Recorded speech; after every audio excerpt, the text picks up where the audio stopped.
मुळात तर सुरुवातीला आपली भूमिका आहे की महायुतीचा प्रयत्न आपण या ठिकाणी करणार आहे. म्हणजे आपल्या बाजूनं शिवसेना म्हणून शिवसेनेनं प्रतिसाद दिला नाही, शिवसेनेनं आमच्याशी चर्चा केली नाही, असं आपली भूमिका अजिबात नाही. आपलं निश्चितपणे युती करण्याची आपली मानसिकता आहे, पण सन्मानाने युती झाली पाहिजे. शिवसेनेचा मान, योग्य सन्मान आणि योग्य वाटा जागेंच्या मधला, तिकिटांच्या मधला हा आपल्या पक्षाचा या ठिकाणी आपल्याला मिळाला तर सन्मानपूर्वक युती करायला आमची कुठेही अडचण नाही. आता कसं आहे, वरखंडे म्हटले की त्यांचं कोणतरी म्हणतंय तुमचे किती नगरसेवक आहेत, हे खालचे नेते कोणीतरी, खालचे कार्यकर्ते कोणीतरी म्हणत असतील.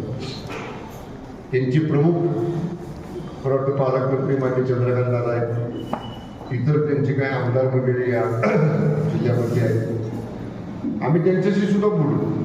हे असं काय नाही की शेवटी आपल्याला महायुतीचं राज्यामध्ये ठरले की शक्य होईल तिथं प्रयत्न करा, महायुती करा, तडजोड करा, 2-4 जागा पुढं 2-4 जागा मागं, एवढंच काय हाताला पेटायचं नाही.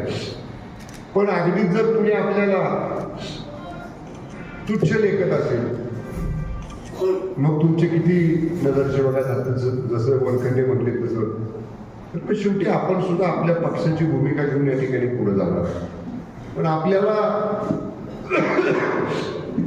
आजच्या पहिल्या मेळाव्यामध्ये युती झाली तर युतीमधनं लढायचंय, नाही युती झाली तर शिवसेना म्हणून आपल्याला लढायचंय. ह्या भूमिकेमधनं आजच्या बैठकीतनं आपल्याला शिवसैनिक हा जेव्हा हा भगवा हातामध्ये घेतो तेव्हा हा शिवसैनिक वंदनीय शिवसेना प्रमुख हिंदुहृदय सम्राट